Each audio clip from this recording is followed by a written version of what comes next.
Happy Friday. We have arrived to the last chapter of Proverbs, chapter 31.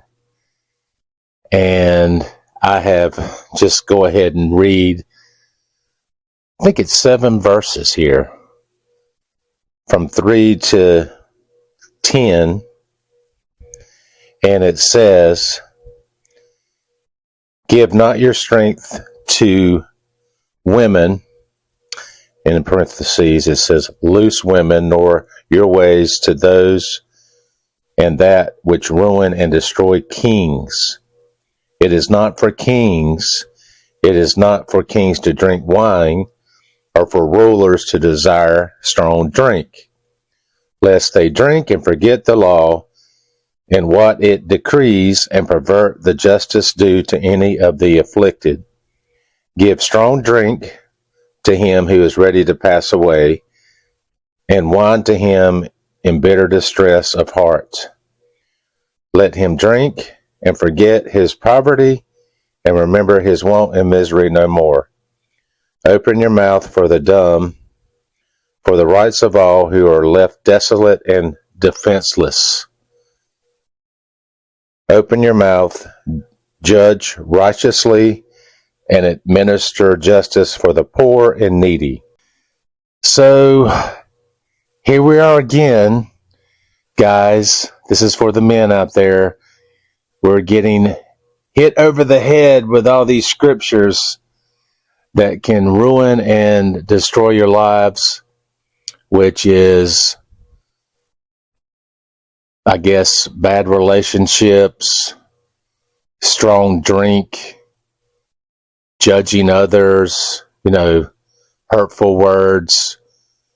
So this is all the men, because she's going to speak to the women on her verses. Stand up, be strong. If you're married, be a good husband. Love your wife as God loved the church. And just keep plugging away, keep praying, ask for strength and leadership in your home, and be the head of the household, and stay away from the pitfalls that we've read about for these chapters in Proverbs. Mm-hmm. And, every chapter is, a lot of it's mentioning what I just read. So I'm going to keep praying, seeking the Lord, and we're in this journey together.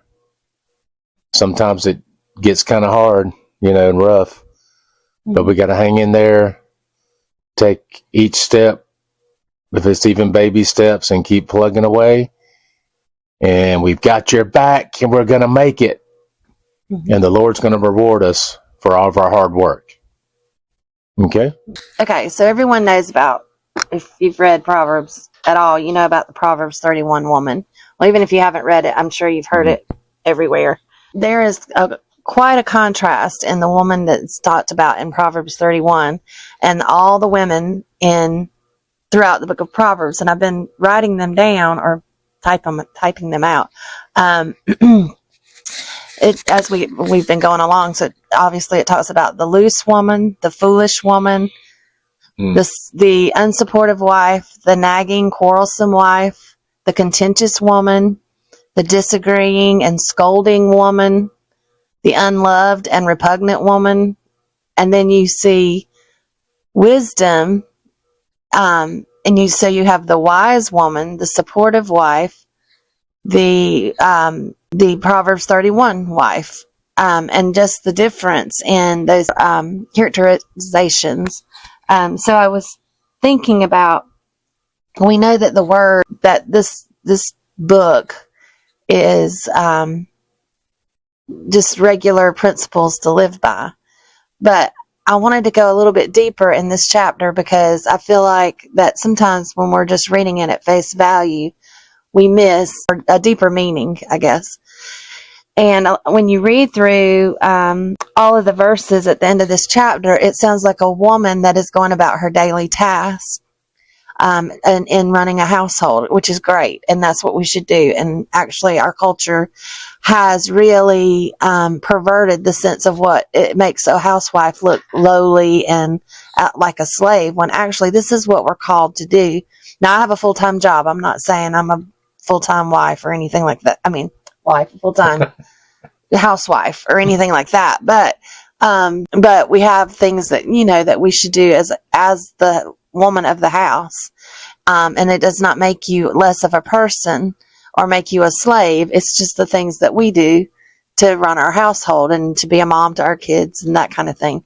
But, as I was looking through some of these chapters, so 25, starting in verse 25, it says, strength and dignity are her clothing, and her position is strong and secure. She rejoices over the future. She opens her mouth in skillful and godly wisdom, and on her tongue is the law of kindness. She looks well to how things go in her household, and the bread of idleness she will not eat.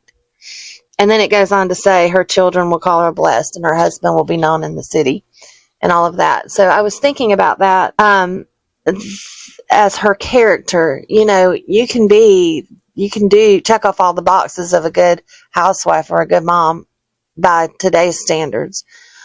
Taking all the pictures, going to all the school events, and doing all those things.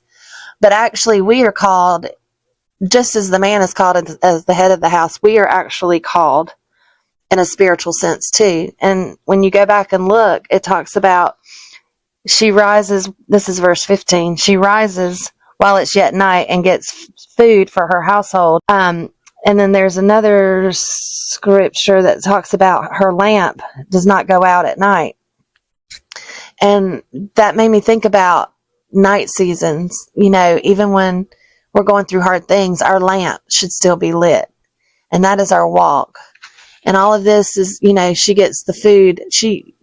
We should be going to the Lord for spiritual food. Now the husband has his duties as to how to lead the house. And he, is under he's the next in line under God. But what I'm saying is, if we're reading our Bible and we're praying and we're seeking the Lord about our families, He will show us things that we can do to minister to our families. I know the Lord has helped me in raising my children. He's told me little things like when they were little, their room was a mess. And I said, all right, let's clean up this room. And so Carlisle got up and got busy. But Reese just kind of wandered around in circles. And I was getting a little frustrated because I'm like, clean up. But the Lord just whispered in my ear, give her a task. And see, He told me, in that moment, she's different. You have to talk to her differently. You have to deal with her differently. She's a different person. She's not Carlisle. She's not created like her. She's different. Just like we're all different. And we all, and so little things like that. And so I learned how to, Reese, can you, don't just say go clean the kitchen. Reese, can you unload the dishwasher and whatever, along the way. Just because she's also a checkbox person, and did these tasks. So anyway, I'm saying all that to say, if you will pray and seek the Lord for your family, that is your job as the wife and the mom. We are not to sit around idle. We should always be about the Father's business anyway, as Christians. But even in our home, we should be, seeking the Lord for spiritual food. We should be that steadiness in the night seasons. We should be that example, and our character should be the light. Our character is not a loose woman, not a foolish woman, not an unsupportive wife, not a nagging wife, not quarrelsome, not always trying to pick fights, not, and also something else I noticed about this woman is nothing in here says I'm doing this for me. That is a big lie of the world, of this whole self-care. I'm going after this for me. I've got to make me happy. I've got to follow my heart. That's all lies. None of that is in the Word. Nowhere in the Word do you find that. It says the heart is deceptive above all things. So, and I know it's a little bit longer today, but I just really feel like women have gotten off track. We have gotten off track. And character and being role models and what we think a good role model is, it is not the loose woman, the foolish woman, the I'm taking care of me woman. That is not our job. And Proverbs 31, I just really encourage you to go and read it and think of it not just about running a household, but in the spiritual sense. In this house, what this house needs to be in order, so that the rest of the house can run like it needs to. Yeah, you're not saying that a woman can't have a career. No. But she needs to have a career, but have God, put God back in the house. I think that's a decision each family has to make. If you both have to work, you both have to work. I mean, that's just the society we live in. But there are ways that you can manage, it's really not more, I'm looking more of it as the spiritual sense than the, cleaning the kitchen. So. Right. Yeah. Bring God back into your family. Right. And a family that prays together stays together. And we're not trying to preach at you guys. We just want to help you. And, we're learning too. It's a battle sometimes when you're having a bad day. But all the wisdom that we've learned, we're trying to implement to you. Anyway, I hope you got something out of the last chapter. Can you believe it? Can't believe it. We made it. Yes. And we have had a good time. Like, subscribe, share. And we're going to make one more video about our experience. Gotta be salty.